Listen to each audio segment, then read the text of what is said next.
Hi guys, welcome back to Lunatic Astrology. Yes, I am your astrologer, Lori Lothian, and today we're going to talk about the month ahead of March, and it is a really intense, like very busy sky in the month of March. And if you follow my channel, you'll notice that I'll break it down during the whole of the month ahead, and I'll do these individual transits, all signs as well. But I'm going to give an overview, and I'm going to try my best to cover what I think are the highlights, the four biggest highlights of March for each sign in this video.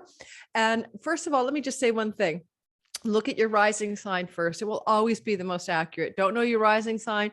Go to astro.com or astro-seek.com.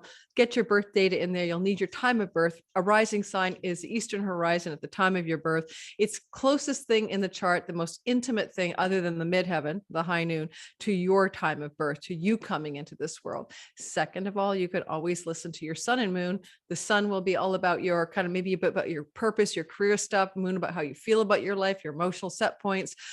If you're born at night, the moon can be very, very, very useful because it's your sect light, and you may feel you get a lot of accurate feedback by listening to your moon sign as well. So ascendant, sun, and moon signs, that's what I'll be covering. Now, before I go ahead and do all signs, please like, subscribe, comment, and help my channel grow. All of that would be so appreciated. Really, really, I answer my comments. I read them all. I'm actually interactive. Okay, so number one, there's going to be a lot of sky action in March, particularly the last part of March and the last half of the month of March. And I've got a giant poster board up across the way in my kitchen here to, remind myself of what I want to talk about. But it's kind of like pretty darn quiet in the first 2 weeks, particularly in the second week of March. So we're going to talk about, of all of these incredibly busy sky actions, which ones I think today you might want to know about, so that you can get a handle on some of the highlights of March 2022 based on your sun, moon, and rising sign. For the collective, I'm going to say a couple of broad brushstrokes. All right. So I want to address the fact, number one, Pluto and Venus are tangoing together in the sky. It's very rare that they stay together this long. They've been dancing together since February 16th, tightly, like conjunct. And they've been going in and out of a very, very tight conjunction with each other. And this continues into March. And it is going to be there for around March 2nd to the 5th that those two holding hands will bump into Pluto in the sky. This is an intense energy. Okay. It's like, what does Venus, the goddess of love and money, beauty, kindness, and friendliness and pleasure, with the god of desires, ambition, drive, exalted in Capricorn, and want to reset in a deep, deep level, because those two conjoining each other in essence is like a new moon energy. It's a resetting of its own in the love and money and passion and drive and ambition part of our lives. And then all of a sudden they meet the god of death. Wow. So now for the world, this could be the end of like if there has been conflict, like the tom-tom drums of Ukraine versus Putin, which I'll do a separate video on, and the United States and Biden and the world, that could de-escalate maybe, right? Because sometimes when the god of war, Mars, and the god of love, Venus, are dancing together, and then they hit Pluto, the death of something, it could be the death of the escalation of tensions regarding the Ukraine. I honestly think that will de-escalate for a lot of reasons, but I'll do another video on that. Number two, these two coming together for the collective in March may also look like some kind of powerful Pluto negotiation, deal, agreement, Mars and Venus co-joining and dancing together. That is really exciting to hear, and we're all happy to see that it's there. I don't even know what it could be. It's in Capricorn. It may be around monetary systems, banking systems, financial systems, and stuff like that. Okay, and politics. Okay, next, the next sky story that is important. I'm just trying to find something in the second week of, I got to pick something in the second week of March, guys. So I'm going to pick the only thing that's happening really is the sun will conjunct Neptune. And at the same time, during that time, which will be March 11th and 12th, that sun joining with Neptune in the sky, in the sign of Pisces, will be in a water trine to the moon as she moves through Cancer. So the moon can manifest or bring to light or bring to our lives what is happening as a sun, or each of our divine intelligences joins with the god of high imagination, big dreams, create a high creativity. The whole secret of manifesting is very sun Neptune. I'll probably be doing a vision boarding group online. You can join me for that. I'll put that a note when I get that set up. But with the moon in a water trine from Cancer during the entirety of that conjunction, there's this incredible flow. And, even to complicate it, Hygeia is also participating as well, from Scorpio. So there's kind of a water trine in the sky. Now I'll be going into more detail about that, but for the listening to the general principles here, it's kind of like dreamy, imaginative, powerful, spiritual, healing of some kind, with the moon showing us where it might manifest in each of our lives. Okay, so that's the second week. And then the big thing, I think, in the third week is going to definitely be, oh, I forgot something. Back it up. I forgot something about that first week of March. Yeah, the sun will conjunct Jupiter. That's a big reset button. Jupiter's currently invisible, and the sun going into the Jupiter going into the heart of the sun is a rebirth of Jupiter. It's a death and rebirth archetype. And so while he is invisible still, which will be to about the 26th or so of March, all right, then he's kind of off duty. He's in the repair shop. He's behind the scenes. He's powwowing with the divine. He's in the lap of the king. So that Kazemi, which is going to be around March 4th, 5th, is a very important reset button for each of our lives regarding Jupiter themes, Jupiter and Pisces themes, to do with art, creativity, mysticism, our dreams. And of course, in your sky, depending on which house it sits in, it'll have a very particular flavor. Moving forward, for the sky ahead, there's just so much going on. I'm going to just pick one more because I'm going to pick two more. So we've got one, sorry guys, it's a lot of shit. Mars, Venus conjoining together, dancing together, bumping into Pluto, March 2nd and 5th. We've got the Jupiter Sun Kazemi, March 4th and 5th. Then we have Venus, the goddess of love, moving into Aquarius. And she's going to do that around March I'm squinting at my calendar, March the 5th.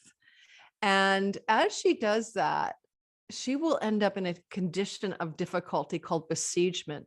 Around March the 6th to the 29th, she's wedged between the 6th to the 28th. She's wedged between Mars on one side of her, behind her, because she caught up and moved past him, and Saturn in front of her in the sign of Aquarius. And that's a window of time in each of our lives with things like art and love and beauty and pleasure and fun and joy and play and peace. Okay, this could get a little gnarly then with the Ukraine situation.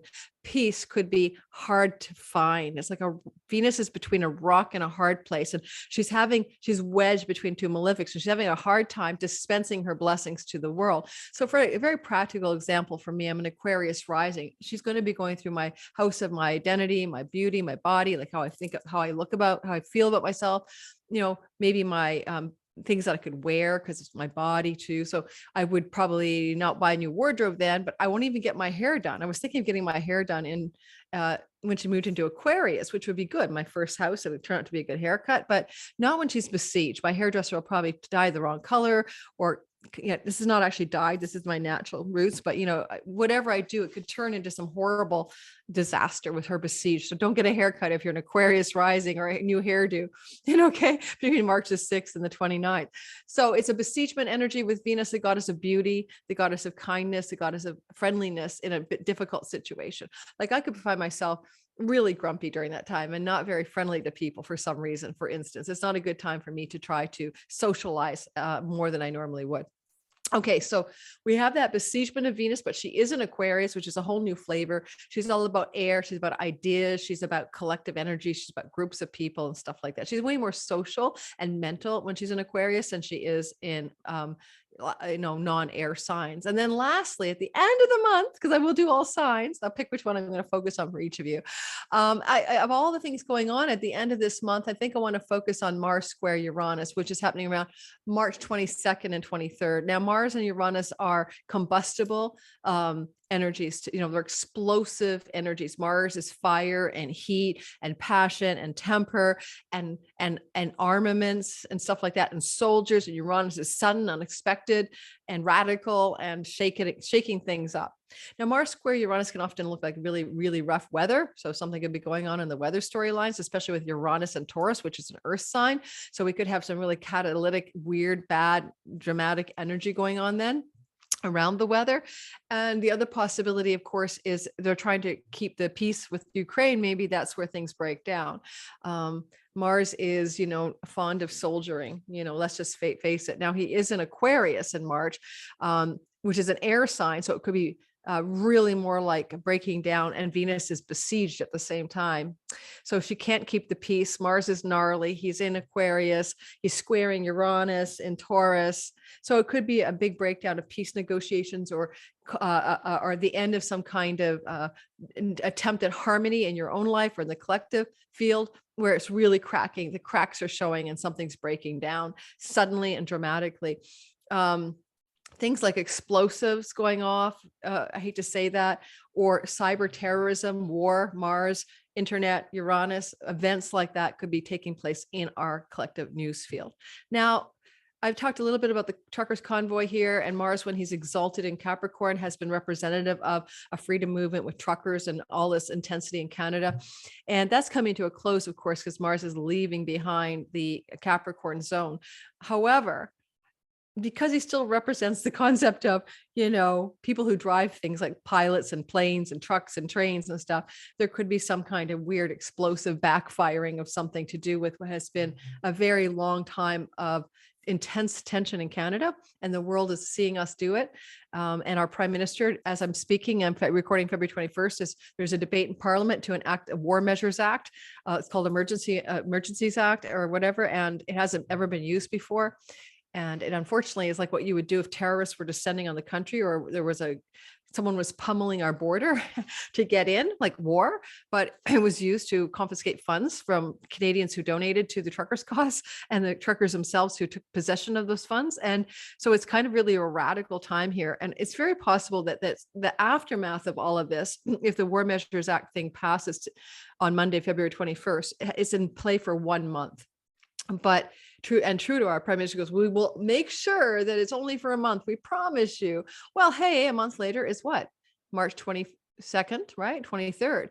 And that explosive energy could be the attempt by the Canadian government. I'm just giving you an example. Okay. I'm not political. I'm just sharing an example to say, no, we're going to have another month of the War Measures Act. And then you've got this explosive, rebellious tension, like, because Mars Uranus tension can be rebellion, overthrows, protests and stuff like that. That's just an example. All right, let's go ahead and do the all signs. Remember that your rising sign is your best bet. And then we can move you to your sun and moon as secondary influences around career or your emotions, etc., like stuff like that. So we're going to go through, and I'm going to pick, I can't do all four. I'll be here for 2 hours with all of you guys. I'm going to pick the Jupiter Cazimi reset with that gorgeous trine to the moon on March 4th and 5th. And then I'm going to scoot us ahead. Oh, no, sorry. I'm going to, excuse me.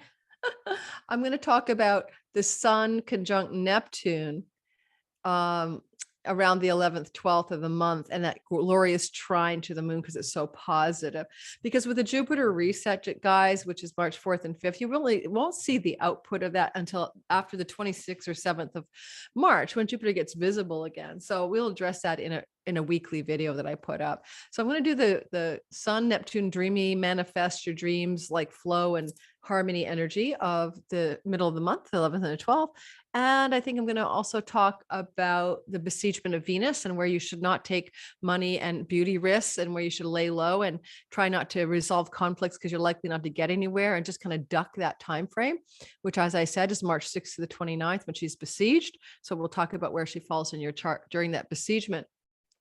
And I'll lightly touch on the explosive energy that's happening in the sky with Mars square Uranus at the end of the month on the 22nd and 23rd or so. Sorry, I'm squinting at a big poster board without my glasses on. Okay, so let's get going. And I'm going to be looking at this monthly sky behind the scenes on my software. So if I forget to look at you guys now and then, you know where I'm actually looking. So give me a minute while I move the chart in my back end of my software to the Aries first. Even though Aries always gets the first thing, it's because it's like, when I do my YouTube premieres, people come in and they're at Taurus. They assume we're going in zodiacal order. So I'm sticking with it. Number one, let's talk about Aries, sun, moon, and rising sign people. All right. So for Aries, you guys are going to experience this energy then of the harmonious, yummy, dreamy Sun, Neptune, trining the moon in Cancer, Sun, Neptune in Pisces, trining the moon in Cancer in a money house. Oh, sorry, not in a money house. I'm thinking my Aquarius rising. Scoop, in your 12th house. Now, if you are like me, someone who remembers your dreams and has high dream recall, or if you meditate, or if you have a spiritual practice, this is an extremely powerful time for you. This could be an incredible download, a credible new understanding, a spiritual awakening, a new clarity about the deeper meaning of life and the mystical, magical things. And certainly I will say this for all of you Aries people, you have number one power right now to do this Neptune Sun as an act of conscious manifestation of something that you want or desire. Now, with the moon going through the 4th house, what do you want, desire, and dream into being around where you live, your home, that kind of thing, the home life, your domestic private life. This is flowing moon energy in the 4th house, and it's so beautiful. And it can offer you some kind of inspired manifestation and dreamy out picturing of something to do with where you live or to do with your home life. Okay, so that's a lovely one for you guys. Expect your dreams to deliver the goods. Expect your intuition, daytime reveries, and meditations to be exceptional during that time. And Jupiter's hanging really close to this Sun and Neptune combination, which also adds some really positive elements of blessings. So next, Aries, you're going to have the energy of Venus moving into besiegement territory between the 6th of March and the 28th of March. In the sign of Aquarius, which is your 11th house of your financial gains from your career, your friends and allies and benefactors who want to help you, favors from friends in high places. Also the area of the sky that represents your dreams and wishes and hopes for your life. So those kinds of things, especially women, because Venus is besieged, female friends could let you down. You could be stuck in a relationship or connection to a female friend, or a female friend could offer something to you and not deliver, a favor from a female friend. It's not a good time to start or join a new group of belonging. You might be disappointed. Venus is friendliness and connection, and all of a sudden she's besieged between Mars and Saturn. You might find that you join a group with the best hopes possible and you find yourself really feeling besieged there. Like there's a gnarly authoritarian Saturn and a combative Mars, and you just really don't belong. So you want to get the hell out of Dodge before you even get in. I'm going to encourage you to be cautious around those 11th house things during that window of time. Wait till she comes out of besiegement at the end of the month of March. I'm taking this to heart as an Aries sun and moon. I made a change in a course I'm launching, and I'm going to launch it in May so I can avoid rolling out the promotion during a besiegement of Venus in my whole sign 11th house for Aries, the Aries people. Okay, next, last but not ever least, is the last thing we're talking about this month in this overview.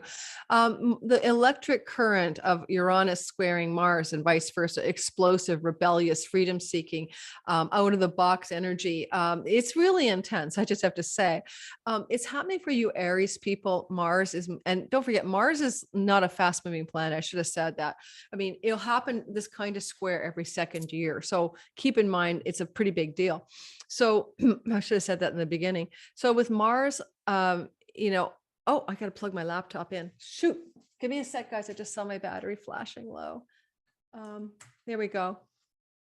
So with Mars being in the sign of Aquarius for you Aries, and then Uranus being in the 2nd house of money, this could be a money combustible money moment. So earnings, possessions, money, finances, something going on there.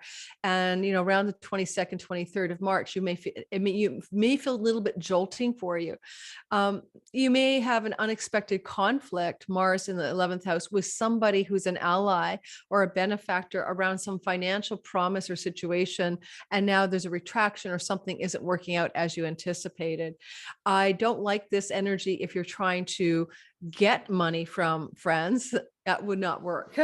Now, Mars squaring Uranus here could also be very opportunity oriented, but it would require you to break out of a box and desire to be very free and unconventional in something to do with money, because both 11 and second houses have monetary meanings to them.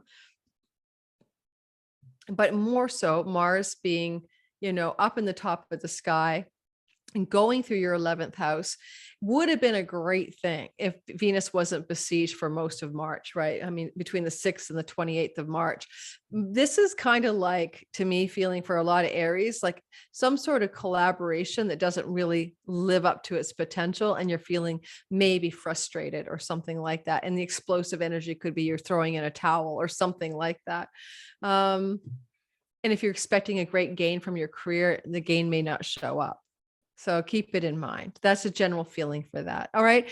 Prescriptively, Mars is up there. Watch for allies and benefactors and large social groups where conflict happens explosively at the end of the third week, March 21 and 22.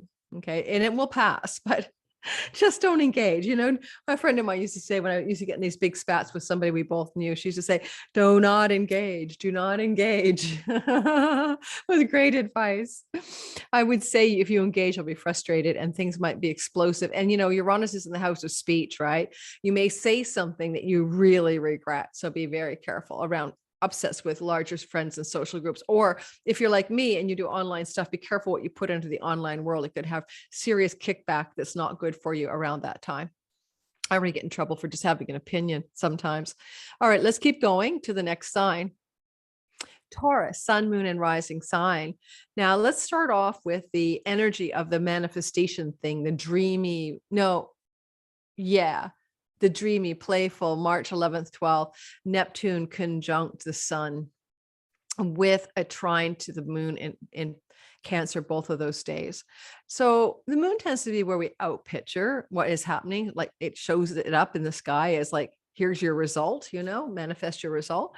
And with your energy, Taurus, of the new beginning of something, like, because it's a cazimi of Neptune, really. So Neptune sun co-joining a new set, a new beginning around a dream, a vision, an aspiration that you could hold with Neptune. That's a very high ideal, a very inspired version of what you wish in your life. This energy is getting a lot of juice during this resetting of Neptune with the sun.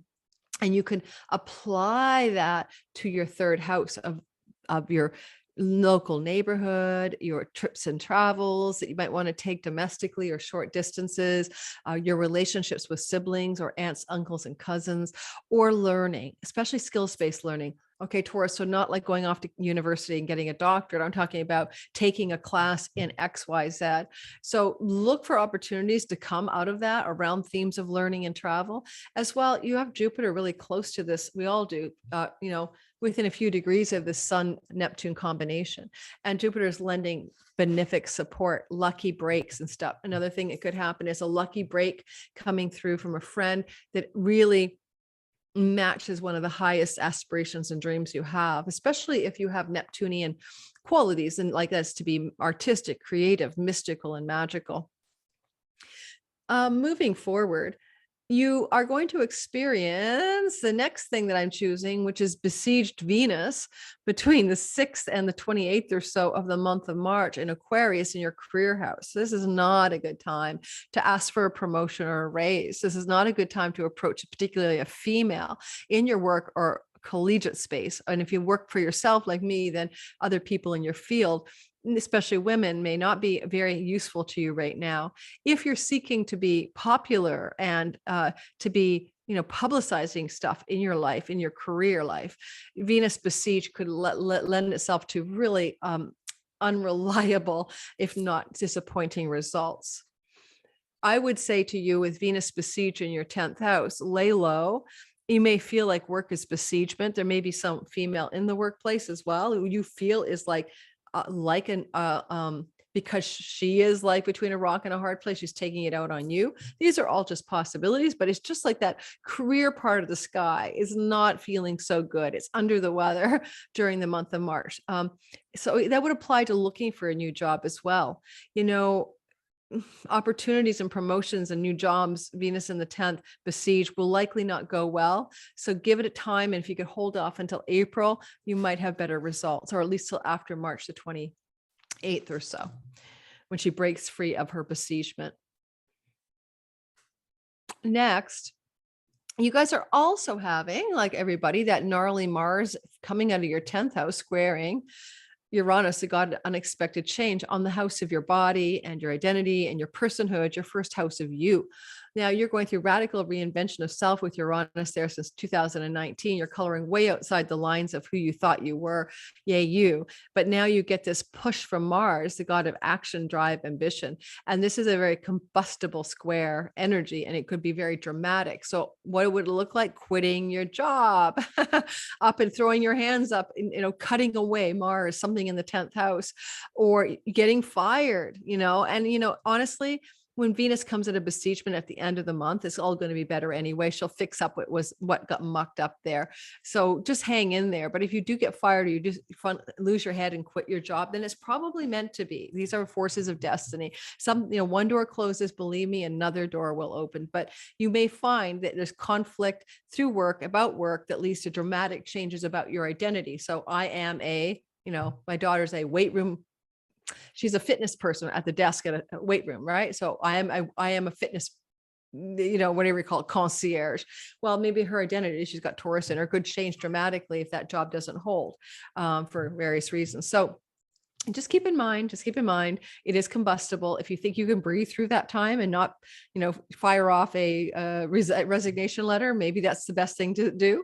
But certainly when Venus leaves besiegement at the end of the month, around the 28th, you'll have much more clarity on what the right direction is in your career zone, because she'll still be in your career house for a while she's out of besiegement. So that's the good news. 28th, 29th. I think she's besieged that long. Yeah, that's what my notes on the thing say. Okay, moving forward.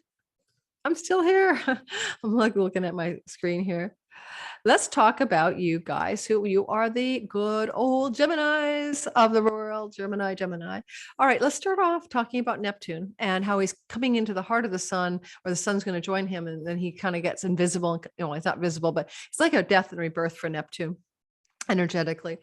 And it's also very dreamy. It's very a portal to high vision, high imagination, the power to manifest your mystical, magical side. Okay, creative side, all of that. So this Neptune sun is co-joined like with Jupiter nearby. So it brings lucky new visions, new opportunities in your career house. And with a water trine from the moon in your earnings house and your possessions, whatever new vision you have, you Geminis, for your career and your reputation in the world and your public way you show up in the world, it's going to be very lucrative and very positive for your money and resources, part of your sky. So get ready for that. I mean, you could do a meditation, you could do a vision board, but even if you don't do that, it's just some kind of portal of the opening of a higher vision for your career. And with Neptune having moved through your career house, Gemini, since, I don't know, way back in the day, 2011, 12, there's been a lot of confusion and fogginess for a lot of you Geminis about, am I on the right career path? Which is an ideal opportunity to orient towards your true north and to line up in a way that's going to bring you some incredible financial gain. I'll be addressing this in greater detail later in the month, when I'll be bringing in the Hygeia factor, but just keep it simple for now. This is your ideal time to dream into being your ideal career and to take the opportunities Jupiter's nearby offered you in the area of career, because they will be golden. Okay. They will meet your highest aspirations and dreams for your life. Next, we have poor besieged Venus, goddess of love and beauty and play and fun and pleasure and money. She's besieged, unfortunately, between the 6th and the 29th of March in your 9th house. Now, Geminis, if you have any connection to the words international or foreign lands or foreign shores, like you want to travel to a foreign shore, especially with Mars up there, the trips will go wrong. Things will be less pleasurable and less enjoyable than you wanted. Besieged Venus means you get the ideal hotel, but then there's a construction crew next door, Mars, and it's rattling all night and you can't sleep and you're going, beautiful beach, terrible noise. Something doesn't go right there. If you have, you're in university or college, 9th house things, and there's a female professor.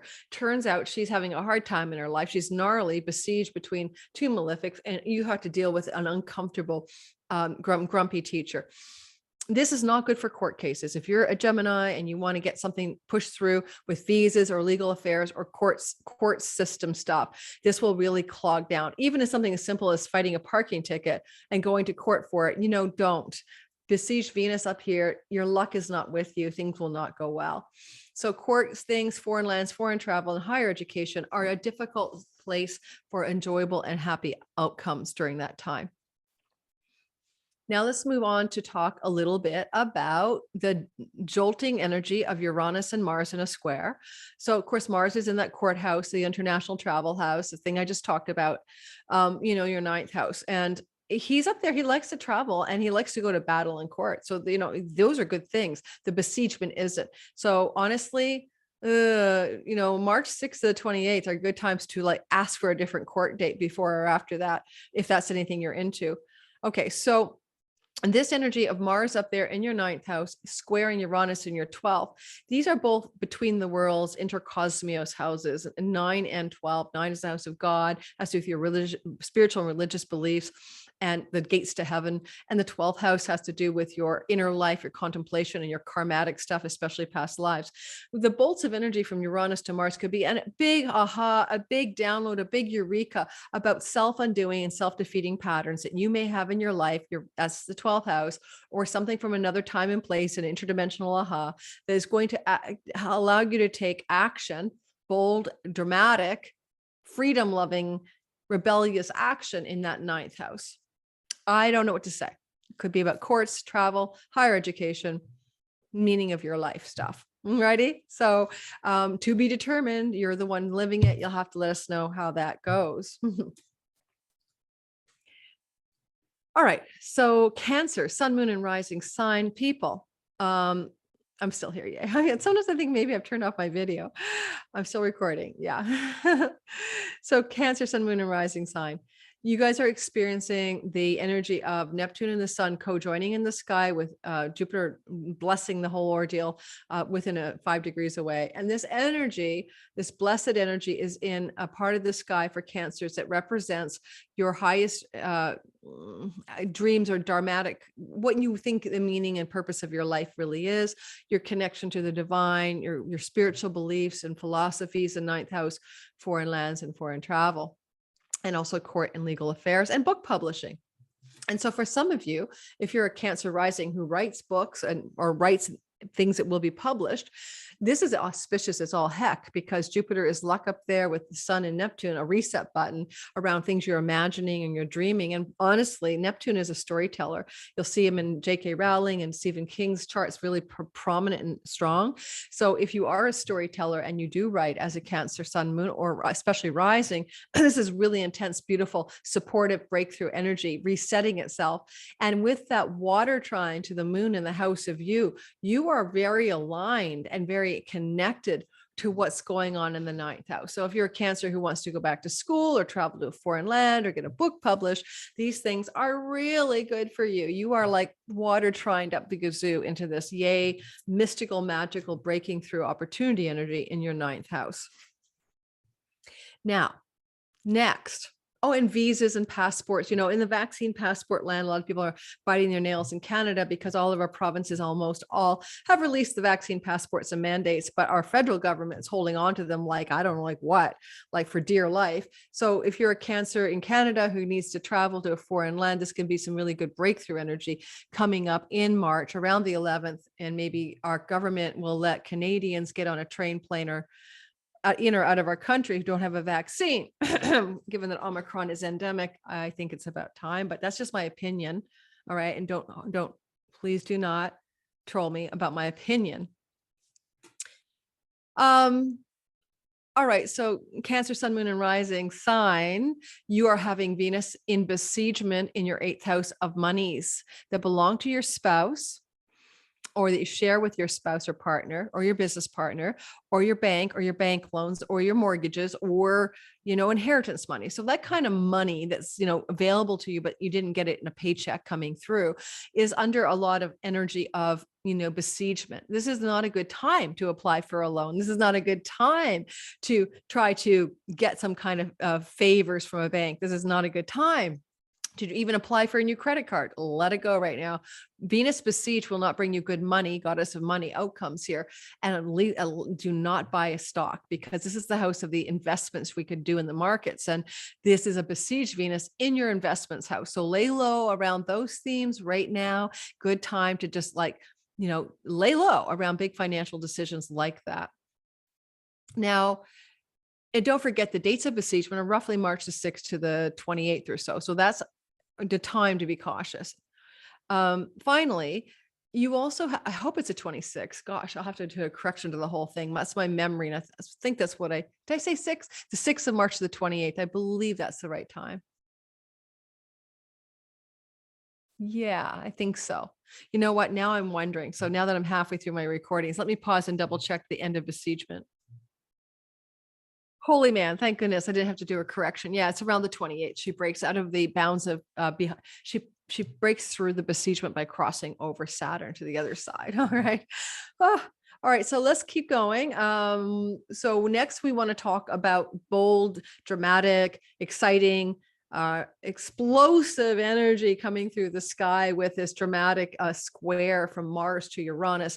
Think again, intense freedom, intense rebellion, intense explosive dynamic energy. Now, Mars is in your 8th house, which we talked about. So he's trying to drum up some kind of action in your finance house. This can also be secret love affairs and hidden stuff from you. And holy man, certainly Mars square Uranus could be breaking through a secret that's very dramatic. But if it is with Uranus in your 11th house, it's probably a secret spilled by a friend or someone in your larger social networks rather than your spouse, unless a friend tells you your spouse has been fooling around. But there's a lot of, it could be dramatic spillage of secrets, or dramatic events with friends and allies, or dramatic repurposing of your career ambitions and goals and hopes for your life. Certainly there's money involved potentially. 11th house can be finances that are kind of like windfalls or great gains from your career, and Mars is squaring from the 8th house. If you are at all in alignment for an inheritance, Mars here could precipitate that. But with the besiegement of Venus, getting that money coming through would not happen until at least after the 28th of March.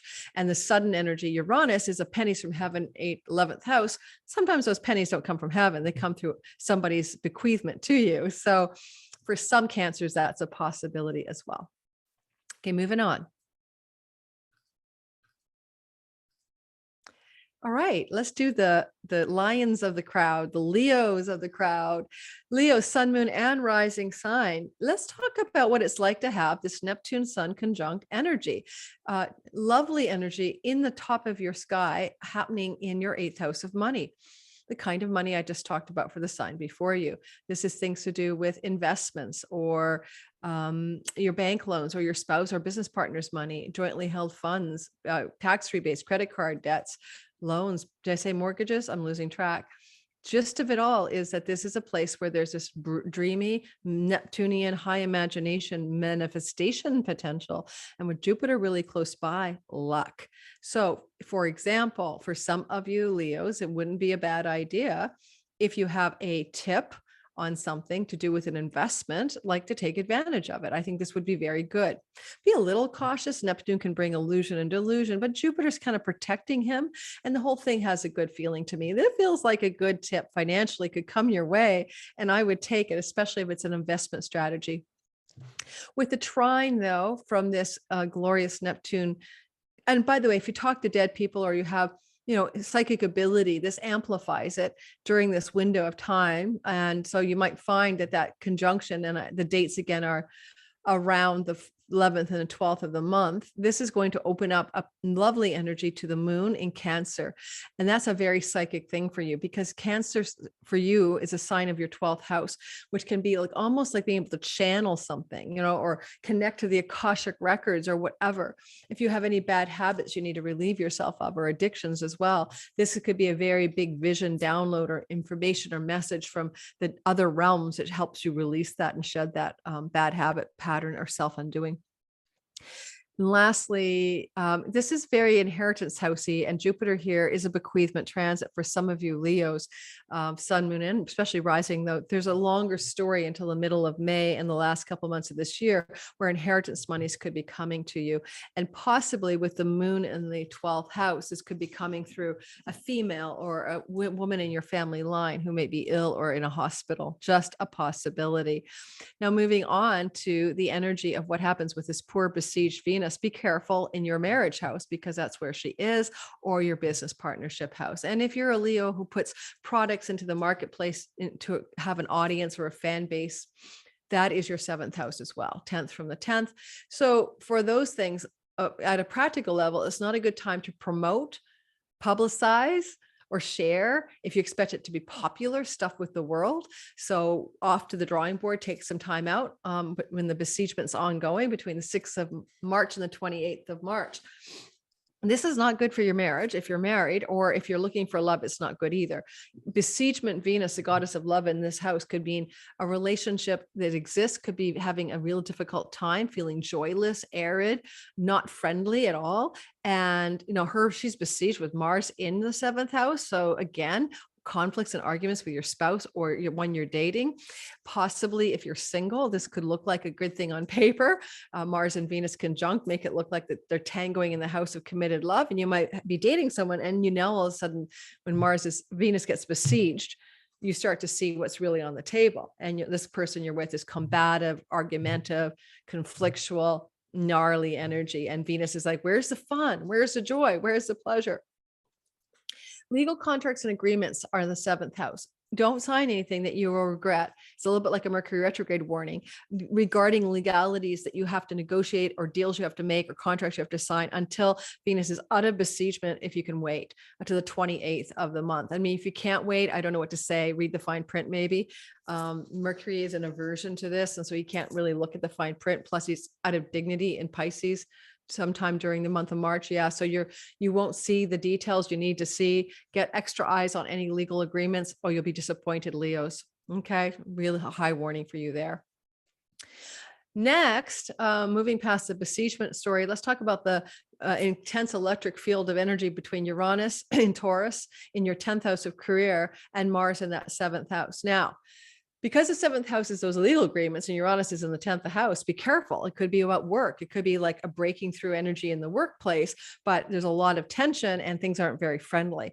So you're like being put in a rock in a hard place and forced to make a deal about something to do with your work, but you don't really like the agreement. So be cautious, be careful. You might want to stand up, push back, freedom, Mars. But Venus is saying also, this isn't fun. I'm not getting like a good vibe here. There's certainly a possibility of an explosive sudden change during that Mars square. And again, to remind you of the time frame, is around the March 21st, 22nd, 23rd. Explosive changes in your workplace or with your colleagues or in the environment of your work, 10th house, and it's impacting your 7th house, your marriage house, or it's impacting your negotiation abilities, etc. So it's an early tense energy. It doesn't last that long. You know, it's a few days before and after. So just be careful there not to sign any agreements particularly, or come to any even verbal agreements that you're not sure about. It may not be the right thing at that time, and you may need to wait, if you can, until Venus is out of besiegement at the end of the month, around the 28th. All right, moving forward. Keeping on. Virgo, sun, moon, rising sign. Guess what? You've got this intense energy, this, kind of beautiful, actually, kind of Neptune, the god of the highest imagination and the visionary mystical realms, meeting with the sun in the sky in a tight conjunction of new beginnings. And it happens to be, Virgos, in your marriage house or your business partner house, the 7th house.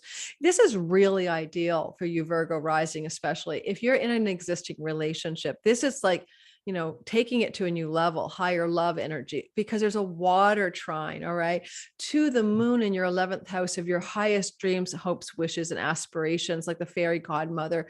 So existing relationships for Virgos can up level, like, like an engagement or a romantic getaway on the table, or, moving in together, some kind, but it's dreamy. And normally I'd be a little worried sometimes with Neptune because he can give us illusion and delusion. And, let's face it, come on, Virgo, since 2011, Neptune's been in your 7th house, and you've been like going for the wrong guy or girl. A lot of you have probably like rose-colored glasses, looks like my perfect soulmate, my twin flame. And then there's all this disappointment. Well, that kind of turned around about 2 years ago as Uranus crossed the midpoint of your 7th house. And now he's got Jupiter in a once every 12-year love up right behind him, right? Holding fort. Jupiter's like going to collide with Neptune in April in a once every 666-year conjunction in your marriage house. Yay, you. But before you get to that, okay, even now, this is Jupiter just right behind that Sun Neptune co-joining, right? And it's so beautiful because Jupiter will make it lucky and good, and he'll bonify it and make it no matter what, something sweet is trying to happen here. Or something really good could be happening for the one you're with, alrighty, as well, not just about you. Lastly, Jupiter can mean guide, teacher, mentor. And so this thing around March 11th, 12th can be a very, Jupiter's hanging in there, positive, dreamy, ideal, hopeful, mystical teacher energy coming to you that is a part of your highest aspirations, your 11th house, your fairy godmother house, where the moon is out picturing. And whatever this is could also be amplifying your or your partner's financial gains from their career. Likely your partner could get a raise or a promotion, for instance, or an upgrade in their finances from their career activity. Okay, moving on. The besiegement of Venus, where she can't give you enough love, pleasure, joy, play, or money, is happening in your work house. So Virgos, like if you find your work is beleaguering, exhausting, and tiring you, before you get to the besieged Venus in your 6th house of work and work routines, or health and health routines, it's going to the new level of, oh my God, this is exhausting, or this is unfun, or I'm having no pleasure and no joy here. So her besiegement in your work and health routines house is going to be a lesson for you. If you don't like that yoga class, don't do it. And if your work routine has become exhausting and beleaguered and unfun and joyless and dry and dead to you, maybe it's time to make a change. So besieged Venus in that work and health routines house happens to be happening again, March 6th to 28th. So keep that in mind. Mars is co-present there, and he's tag teaming right behind Venus. The two of them are traveling together. So you may have conflicts in the workplace, all right? Like arguments with your colleagues or your coworkers or your employees if you're an employer. And Mars could be really full of like idea friction, mental friction, arguments about ideas, or, air things, because Mercury's in air. And then Venus is like, this isn't fun. This isn't fun. What are we doing in this thing? By the time she gets out of the other end of besiegement on the 28th, crossing the gates of Saturn, you could possibly be making a very strong and sober-minded decision about what you want in terms of the routines you do for your health and well-being, and the work routines that you've established no longer being viable for you, and making a significant change. All right. The energy of Mars in a square to Uranus. Let's talk about that. Mars is in your 5th house, as I said, of the work and work routines and health stuff. And he is squaring Uranus in your 9th house. Now, this can be a push-pull and an explosive energy as well. They're definitely squaring off. And, Uranus is like, in the 9th house, the freedom that comes from foreign travel and foreign lands and foreign shores, the freedom that comes from studying and learning something outside your normal box, but you're really enjoying, like way out of your box. Like, you always wanted to study like astrophysics, and now you're going to do it, but your like day job as a hairdresser or something. Uranus in your 9th house can bring unconventional learning or learn astrology, or, that's a Uranus 9th house thing. And, here you've got this pressure or the square from the work house. So your daily job is you cut hair, but you want to be an astrologer. that kind of thing. You know, a lot of people are becoming astrologers lately, which I'm so excited about, you know. And in my Patreon community, I think she's still there, a woman who's a bartender, and now she's studying with my teacher, Achuta Bava, and she's becoming an astrologer. There's a lot of people who realize that they might really want to be a metaphysician in their profession. And with Uranus in the ninth house of Dharma and the purpose of your life, this could be for some of you Virgos, this conflict between those two elements. If you're in higher education, like my Virgo rising daughter, this could be a lot of push and pull energy between your daily routines being in conflict with the demands of your higher education, and something's got to give. There's going to be a cracking, breaking through energy here, crackle, crackle, snap, pop, and very explosive as well. So it was what will give. You quit your day job or something like that could be an example, and you just devote yourself to your studies, maybe, or you quit your studies and devote yourself to your day job. Again, make no major decisions around work if you're a Virgo or Virgo rising until at least Venus is out of besiegement on the 28th or so of the month of March. Then you'll know what your correct Saturnian sober-minded action should be. Libra, sun, moon, and rising sign. So Libra, you have this energy of the sun joining with Neptune in your sixth house of work routines and health protocols. And this is a very interesting placement because Jupiter's there bringing luck. If you are a Libra rising, especially, Jupiter is trying to find solutions to better your health and ways to do work that are satisfying and joyful. All right.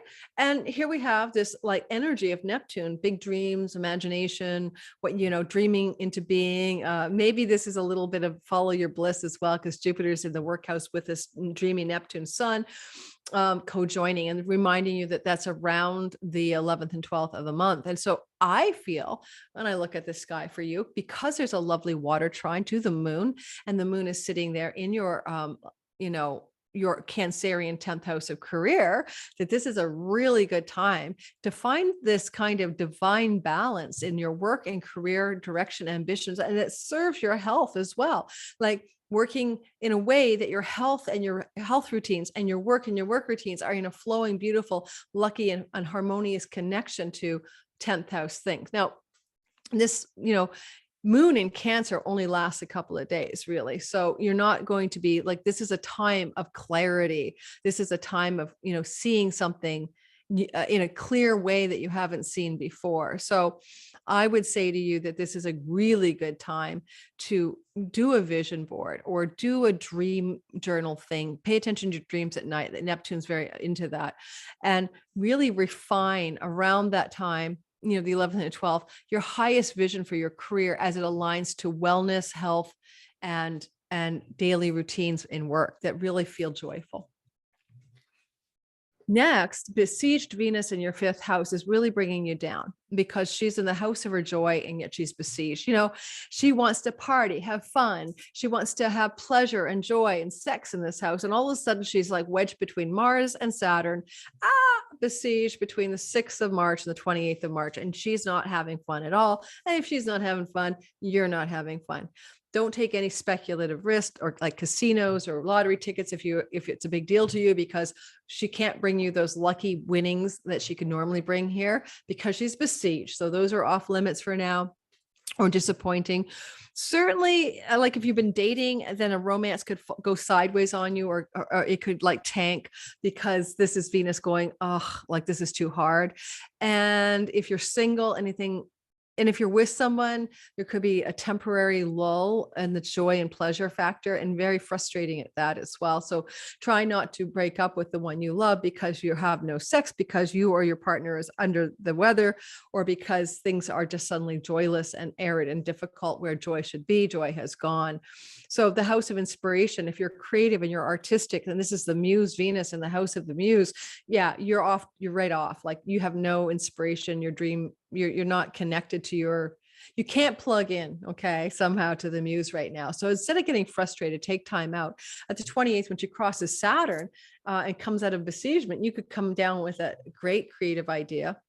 That's a legacy idea. And last but not least, Libra, if you have your own business or your own company or your own endeavors, and entrepreneur-wise, this is the fifth house stuff. You might feel really frustrated with some things going on in the entrepreneurial and business building part of your life during the besiegement. So again, this will pass, and on the 28th, you'll have clarity. Lastly, Mars is squaring Uranus.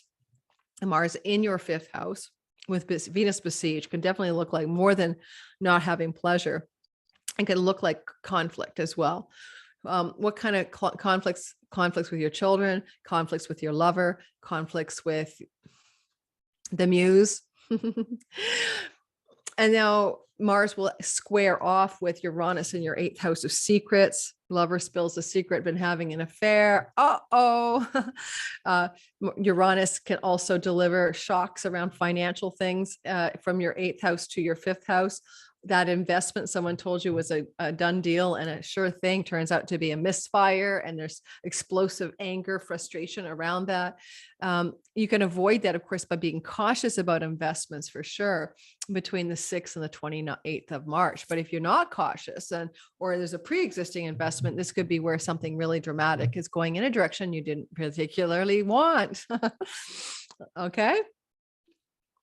You know, the whole crypto world's interesting. What if governments tried to en masse regulate the crypto markets in a way that isn't the spirit of crypto? So I kind of bring that up because in Canada, the truckers' crypto accounts, you know, people gave them crypto because of the GoFundMe and then the Give Send Go being like shut down or, you know, co-opted or frozen and stuff by government interventions. And but all government has to do is freeze crypto wallets, right? Or call the crypto wallet companies and get them to shut accounts down. So what I'm trying to say here is that I'm bringing that up because, you know, even a crypto investment could go sideways somehow if a government regulation came in. So there's disappointments in your money investments area going on for a lot of Libras during this window of time, the besiegement. And then the conflict point. So that Mars square Uranus, explosive energy, 21, 22 of March, or 22, 23, watch out, be cautious around those money and investment storylines. Okay.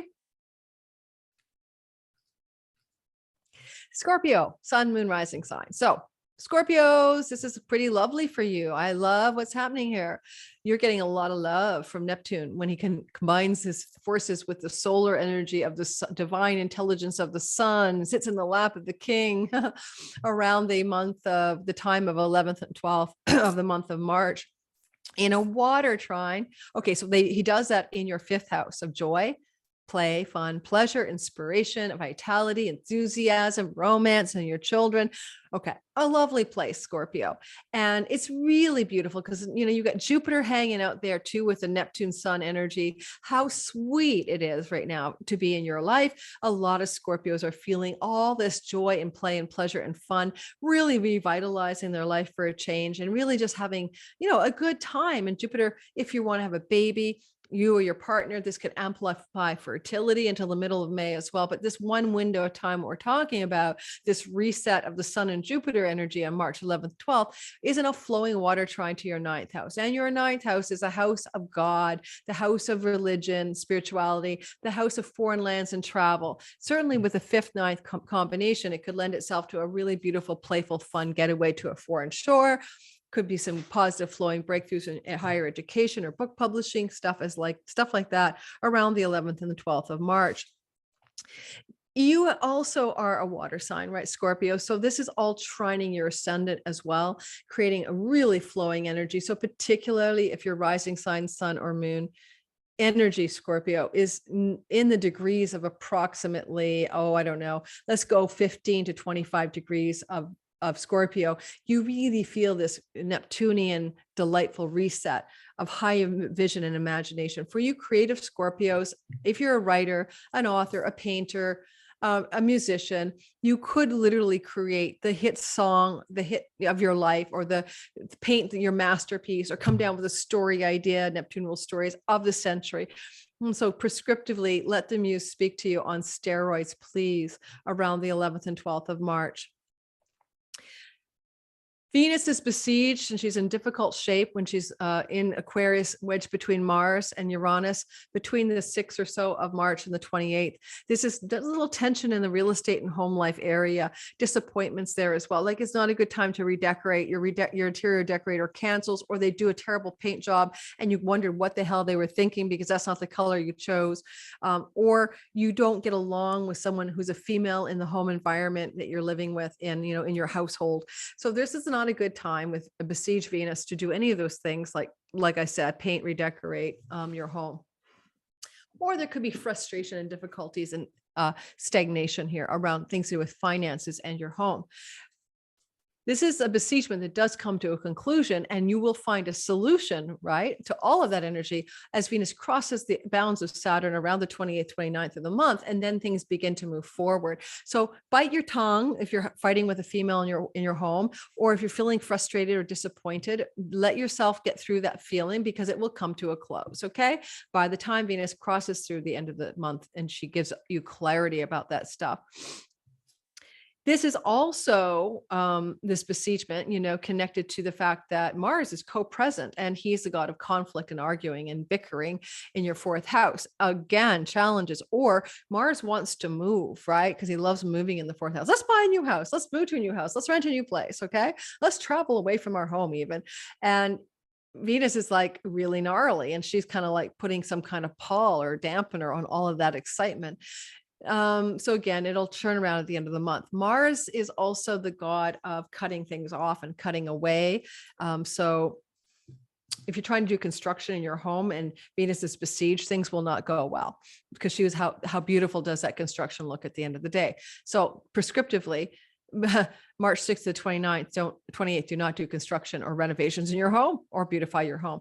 Now, Scorpio, sun, moon, and rising sign. This Mars will square Uranus in your 7th house of legal contracts and your marriage and business partners. So the 7th house has got a gnarly, combustible, explosive energy from the 4th. Do not sign anything on a dotted line necessarily around your home or real estate when this is happening. Wait till Venus is at a besiegement, because she's the goddess of money and you won't get the money you're deserving. It won't be right for you somehow. I'm just sort of saying it's just not a good time in the legal agreements and negotiations and deal making 7th house to seal a deal until we get Venus out of that degree of 28 degrees on 28th of the month, out of the energy of Saturn's field and on the other side of besiegement. Yeah. Is that all I want to say? Yeah. Of course, this could just be Mars square Saturn. Your partner, your business or love partner, romantic partner, your marriage partner could have some unexpected jolting developments that cause conflict in the home, and there's just disagreements about that. Those are other options as well. So just stay clear. Wait till Venus gets out of besiegement. Sagittarius, sun, moon, and rising sign. Oh my gosh, my shoulder is so sore. I have an old injury from stopping an umbrella from falling on my head, and it's acting up lately, I think, because I slept on it wrong. I hope that's what it is. Otherwise, I'm hoping I'm not getting one of those things that people get, like frozen shoulder. Okay.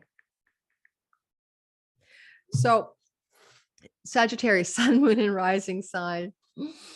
You have the energy of this beautiful Neptune co-joining with the sun, alrighty, March 11th and 12th, in a beautiful trine to the moon in Cancer. So let's talk about that. This co-joining of dreamy Neptune with Jupiter nearby for luck and opportunity is in your real estate house, Sagittarius. So and there's loving energy from mortgages, bank loans, and finances or spousal resources you share from your 8th house. So it's a great time to sell a house, to buy a house, to find a new lease or agreement for a lease, because a financial flow is there on the 11th and 12th for this to be a very positive experience. And Jupiter is bringing in your 4th house luck, and Neptune in sun are like, what's your highest dream regarding home and homestead and land and where you live? What's your highest vision? Certainly you can vision board it, right? But also this could, with that money energy coming in from the 8th house, be clear and present opportunity financially to take advantage of some kind of home shift or home change, and finances to support that. This could be good news to do with your mother. This could be some positive developments to do with inheritance monies coming through, that legacy wealth finally supporting a situation of a deeper and higher dream for the beauty and joy and the loveliness of your home life. Jupiter will be in your 4th house till the middle of May in the last 2 months of 22. So you've got a lot of Jupiter juice in the house of home, giving you some joy at home, some joyfulness in your home, and the possibility of luck and expansion around your home in this year ahead. And this is one of those acute windows of yay. Now, Next, you're going to experience this Venus in besiegement in your third house, bringing a gnarly, difficult lack of joy and lack of pleasure in the third house. Now, this could be a conflict with a sibling, could be a female sibling or aunt, uncle, cousin. This could also be gnarly tensions and difficulties regarding having any enjoyment in your local neighborhood, like bars, pubs, and restaurants kind of thing. And, honestly, the area in which you live could be besieged, right? Because Venus is besieged. So maybe they're tearing down a whole block to build an apartment complex and you're nearby and all you hear is the noise, or maybe your favorite restaurant closed down and you're really disappointed. Now that sounds like a mild version of besiegement, I have to say, but something about discomfort and unease and no joy in the hood is where I'm going with it, or with a sibling as well.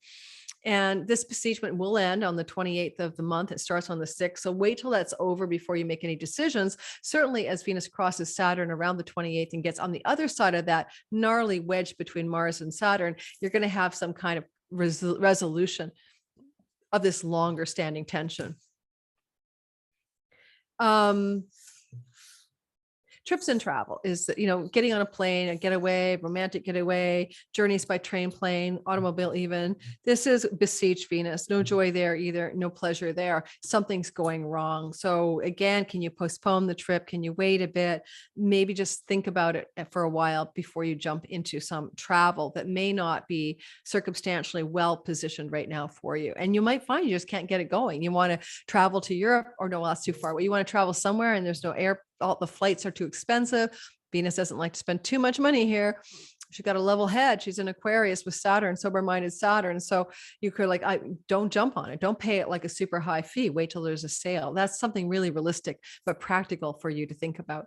Now, this Mars combat with maybe sibling, aunts, uncles, cousins in the third house. Or Mars wants to travel, which he will do he likes to get on moving vehicles in the third house, but Venus is besieged and things aren't working very well. Well, this Mars at the same time, this is going on. Oh my God, guys, sorry, it's my smoothie with flax seeds. It's not ground enough. I need water. I'm coming back because I just inhaled flax seeds. Oh my God, flax seeds. They're so good for you. And you can't breathe them properly either. You see, I'm in my sweatpants. I just have a low key day and put a nice top on when I do these things. Okay, so back to you. So Mars could be causing really big arguments with a family member, especially a sibling, but maybe an aunt, uncle, or cousin, extended family. And he's going to have explosive energy around that 6th house. So this could be a lot of tension to do with things to do with work or health routines and in work environment, but maybe a sibling or aunt, uncle, cousins got their gnarly voice in the mix. This could also be difficulties regarding travel and work, or difficulties and explosive tension around your neighborhood and things to do with your work and health routines. Now, this is happening, this square between Uranus and Mars later on, the 22nd, 23rd of March. Don't forget, Venus will get out of besiegement on the 28th and things will cool down, but watch for explosive qualities of, maybe something, don't say something you'll regret with a sibling, aunt, uncle, or cousin that you may not be able to pull back. Okay. There's a lot of karmatic stuff going on with Uranus in your 6th house that you really want to not necessarily fall into a wheel of reaction and action and reaction and create some negative karma in your sky. So I'd be cautiously cautious. All right, next, I got to finish up here. The Diogenes, the WALK. I'm house sitting my girlfriend's house. She's in Fiji. All right, next, dog sitting, I should say. Capricorn, sun, moon, and rising sign. Now, for you guys, the energy of this Neptune moving into the sun, or sun moving into Neptune, I should say, is in your 3rd house of siblings, aunts, uncles, and cousins, with a lot of Jupiter juice here as well. It's through to mid-May, actually, Jupiter's there. Good blessings for short trips and travel, online and short distance travel, online stuff, online platforms, and good relations with siblings, aunts, uncles, and cousins. Now there's this Neptunian glow here, right? And it's in a water trine to the moon over those 2 days in your 7th house of negotiations, legal agreements, spouse and business partners. This could really look like a dreamy getaway trip with your spouse or your primary significant other. And I would suggest that would be a very positive trip to take, because you've got joy for Jupiter in the house of trips with Neptune, dreamy, maybe near the water, Pisces, and almost a spiritual, mystical reset to this energy could really reset a marriage for you. I mean, if your rising sign is between 15, if you're Capricorn rising between 15 and 25 degrees of Pisces, this can really, really reset a relationship for you by taking a trip.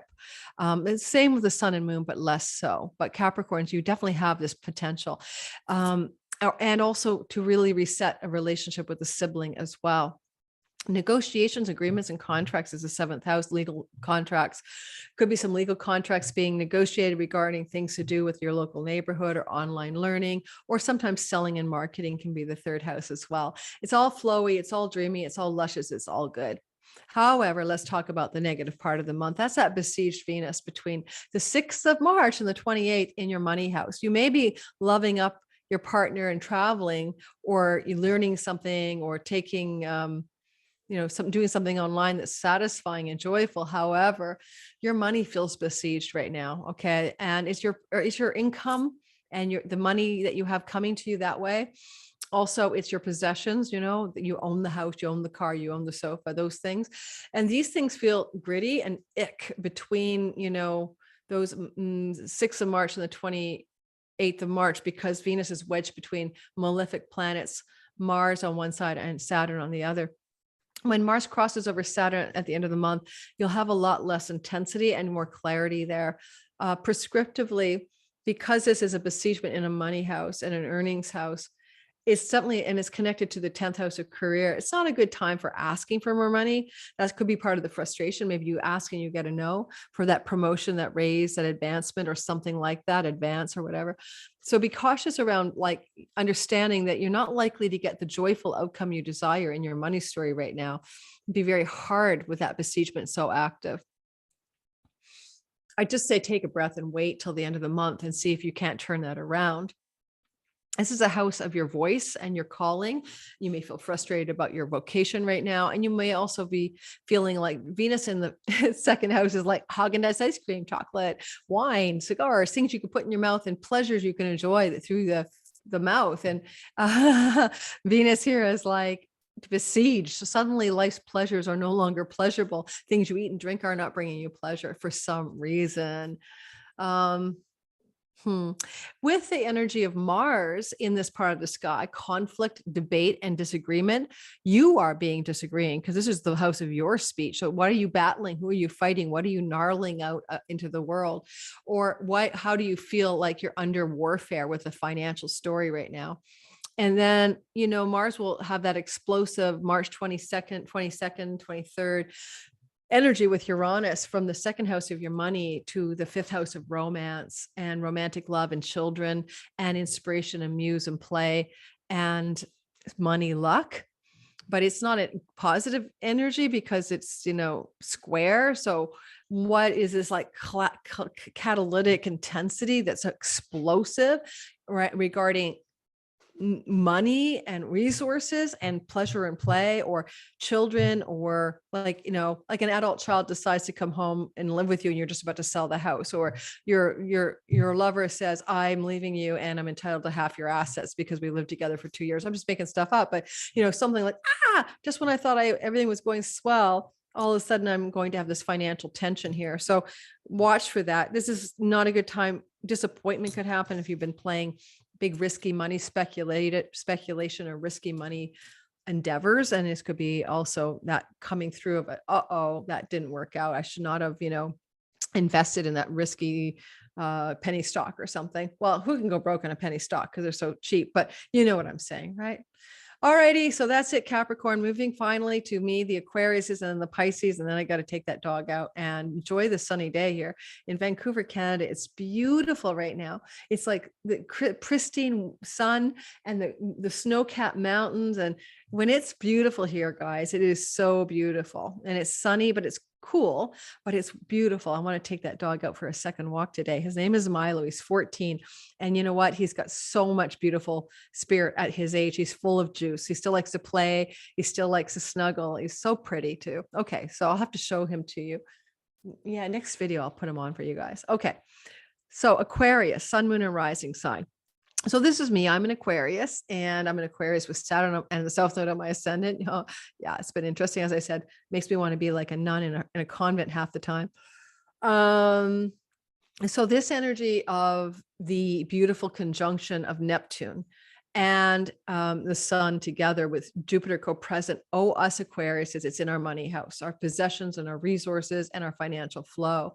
So this is happening in the month around the 11th and 12th of March, and it feels very auspicious. I mean, Jupiter's bringing us money, luck, and joy through to mid-May in the last 2 months of 22. So this is a part of that narrative. And this is kind of like, what is this portal of dreams and visions and high aspirations opening up to a more spiritual impulse in the second house? We've had Neptune going through our second house, Aquarius, of Pisces second house now since about 2011. And, the problem with that is that we're up to a high spiritual ideal of how money should look. Like we make money through noble spiritual impulses. However, until he was midway through that journey a couple of years ago, a lot of what we were up to was confusion and fog about earnings and possessions and money. So that's cleared for me. I hope it's cleared for you. Maybe 3 years ago, pretty well cleared. And now there's this like high vision, dreamy quality of Neptune and joyful Jupiter and opportunity right beside it all.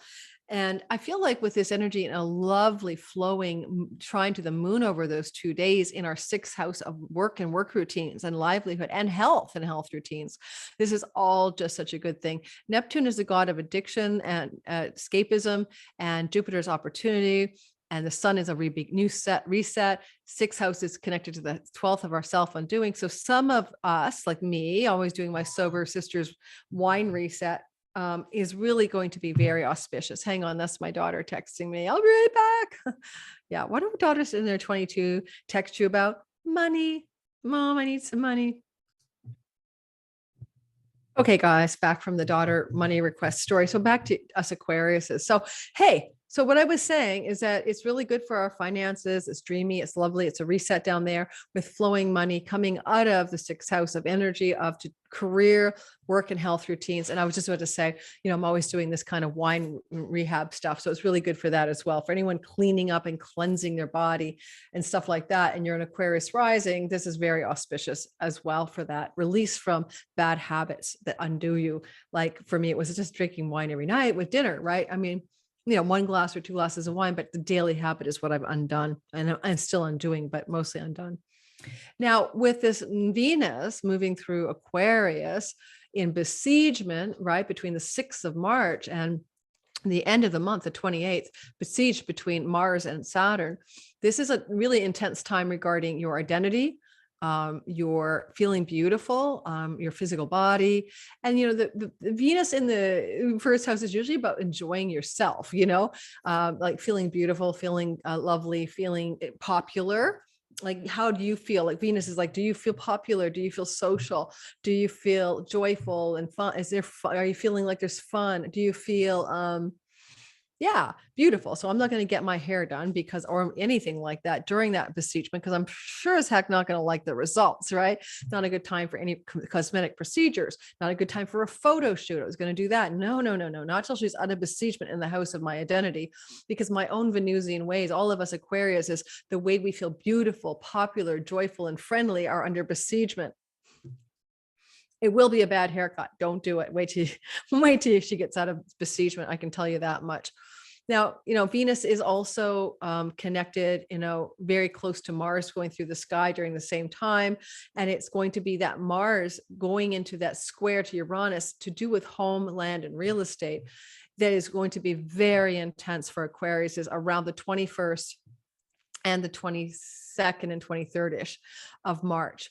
Now, this is electric energy that can cause a relocation for some of us. And, we have the nomad transit of Uranus through our 4th house anyway. And Mars was squaring Saturn from our 1st house a couple of years ago, back in 2020. and around the same time of year. And I remember actually, looking at a place for rent around that time, and I almost grabbed it. It was really a beautiful penthouse with super duper views. I felt anxious about where I was living. There was construction over my head. I wasn't happy with all the noise, and I was getting ready to like screw that, move. And I didn't move, though. It wasn't the right move, wasn't the right place for me. But I remember last time Saturn squared Uranus like this a couple of years back, I was like all about get ready to flee the nest of my current rental and move to a new one. I even had the landlord and given notice. So there's no doubt about it. For a lot of your Aquarians, there's something to do with a change of home, change in your home, change of home, and you're the driver, right? It's Mars in your first house. You're making the decisions. Now, explosive energy around that, intense, radical, jolting energy around this 22nd and 23rd.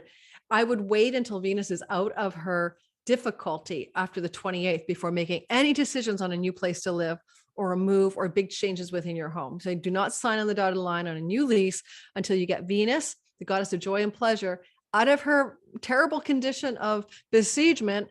And you'll know that you're making a better decision when she's clear of that after the 28th of the month of March. So be cautious around those sorts of things. Okay. Last but not least, Pisces, sun, moon, and rising.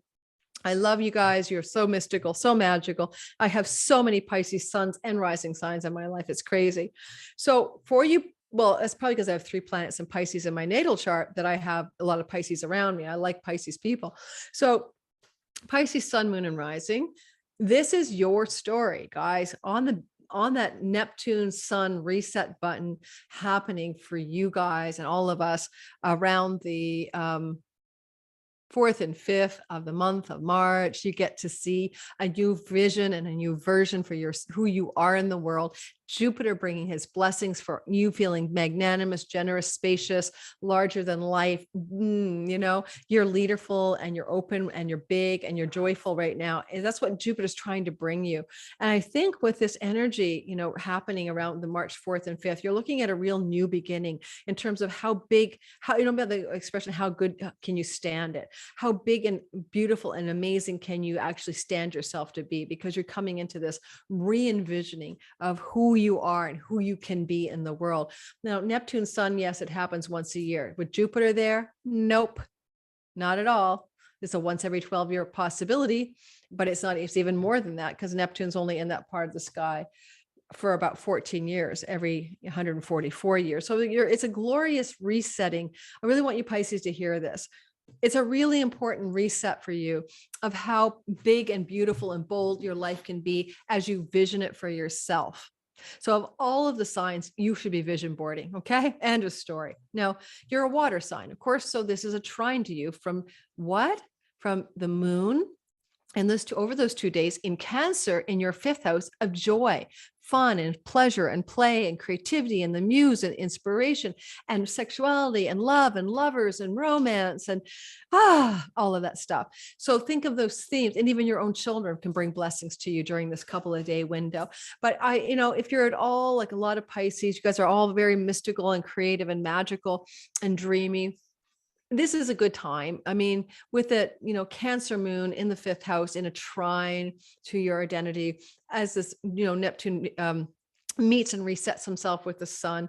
I'd say to you that this is a time to really tap into your divine inspiration, because inspiration, to be filled with spirit, is one of the meanings of the 5th house, as well as vitality. So finding the vitality, the inspiration, and the enthusiasm for your life and for who you can truly be is what this is about. Now, besieged Venus is having a difficult time in your house of self-undoing, addictions, bad habits, hospitals, insane asylums, etc. Now, a besieged Venus here could be some female that you know who is besieged and you're just on the sidelines watching that. Okay, there's that, a female friend or a colleague or someone is having a hard time and it's off to the side of you, but you're aware of it. It could also be the Venus besiegement here. What kinds of things do you do that undo you? Addictions, bad habits, especially with Venus, what pleasures do you partake of that you really have to let go of? It's no longer useful in your life. And while she's besieged, the things that brought you joy in the 12th house can no longer bring you joy. You might be finding that those addictions or bad habits are not joyful anymore. And it's money from foreign lands and shores, including PayPal and Stripe. And if you're trying to get money from those places right now, a Venus besiegement may be a difficult time. So pay attention to that. It's third from the 10th. It kind of looks like the traveling salesman house. You may find frustration, but then she will be unbesieged around the 28th of the month. And you may get a breakthrough then, okay, and no longer feel this intensity around frustration or lack of outcome in the money part of that story. Now, with Mars squaring Saturn, Uranus from your 12th house, Mars is you taking decisive action and being very stern and strict to take the decisions and actions you need around self-undoing and old patterns that no longer serve you. And Mars is squaring off with Uranus. Now, because the 12th house can be the house of hidden enemies, not that you have them, but if someone doesn't have your back, that person can act out in some way and bring a jolt of shocking, uncomfortable news around a trip, a travel, something happening in your local neighborhood, aunts, uncles, cousins, and siblings. That's that third house thing. Hidden enemies are a funny word, right? I mean, are they really ever hidden? We know when people really don't have our backs, we just kind of overlook it. What masculine energy may not have your back in your life, and then you're kind of forced to face up to it, as whatever that person does explodes your third house a bit, like with a trip that doesn't come up to fruition, they let you down, or they cancel the trip, or something to do with a conflict with that person, an aunt, uncle, cousin, or sibling. Or something to do with the online world, like websites, can conflictual energies to that Mars. Now, again, I did mention like PayPal, Stripe accounts, and revenue from foreign shores, and sales are often the third house. So this could be some kind of gnarly, explosive moment. And oh yeah, the date of that. Sorry, you guys, I said it up front, but that Mars Uranus energy is playing out around the 22nd, 23rd. It can be very much about freedom and rebellion, and maybe yours are breaking through energy. If you've been stuck, getting money. Okay, I'll give you an example. My sister, who's a Pisces rising, PayPal shut her account down. Not fair. She was like just doing her intuitive readings business, and they gave her no reason. They locked her funds and froze them. The money she had left in there without transferring to her bank account now for more than a year. She's emailed, she's called, she's trying to get her money back because they said they give it to her in December, and here we are in February and she hasn't got it back in her bank account. So this could be an example of someone like my sister playing out that PayPal dilemma and combat and breakthrough to the other side. Could be around March 22, 23 for her story. Okay, that's just an example, but I want to try to bring it down to earth. This is a very subtle 12th house energy for both Mars and Venus. So some of this stuff really may not be happening very dramatically in your life, but in your inner life, right? Keep that in mind. Okay. All right. I'm done. I'm going to get out of here, take the dog out. Love you guys. Like, subscribe. Don't forget to comment. Check my description box below. I forgot to tell you, I'm teaching a couple of courses. You'll find all the info you need to know in the description box below. Bye-bye.